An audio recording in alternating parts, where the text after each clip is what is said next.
Dokter forensik pemeriksa 3 jenazah anggota Polsek Negara Batin, Kabupaten Waikanan, Lampung, yang ditembak mati oleh Kopda Bazarsah, memberikan kesaksian dalam sidang terkait kasus penembakan 3 anggota Polsek Negara Batin saat penggerebekan arena judi sabung ayam di Pengadilan Militer Januari 04 Palembang. Kedua dokter forensik dari Rumah Sakit Bayangkara Lampung, Dr. Catrina Andriani dan Dr. Iputu Suartama, menjelaskan hasil pemeriksaan mereka dalam sidang yang berlangsung pada Senin, 7 Juli 2025. Pemeriksaan pertama dilakukan terhadap jenazah Bribda M. Galib Suryaganta. Hasil pemeriksaan menunjukkan bahwa Galib mengalami luka tembak di bagian bibir kiri bawah yang menembus tulang rahang bawah serta patah gigi keempat rahang bawah. Proyektil peluru ditemukan bersarang di tulang iga ketiga bagian belakang sebelah kiri. Dari hasil pemeriksaan swab baju korban, ditemukan residu yang diduga berasal dari peluru kaliber 5,56 mm.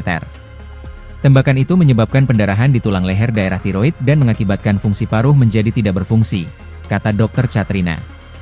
Ia menambahkan bahwa berdasarkan analisis yang dilakukan, Bribda Galib diduga tewas akibat tembakan dari jarak jauh. Selanjutnya, untuk jenazah Kapolsek Negara Batin AKP Anumerta Lusianto, ditemukan luka tembak di bagian dada kanan yang menembus jantung dan paru-paru, sehingga menyebabkan kematiannya.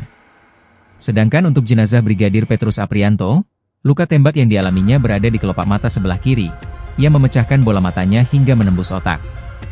Temuan ini menyimpulkan bahwa Brigadir Petrus diduga ditembak dari jarak dekat, karena proyektil peluru pecah dan bersarang di bagian otak.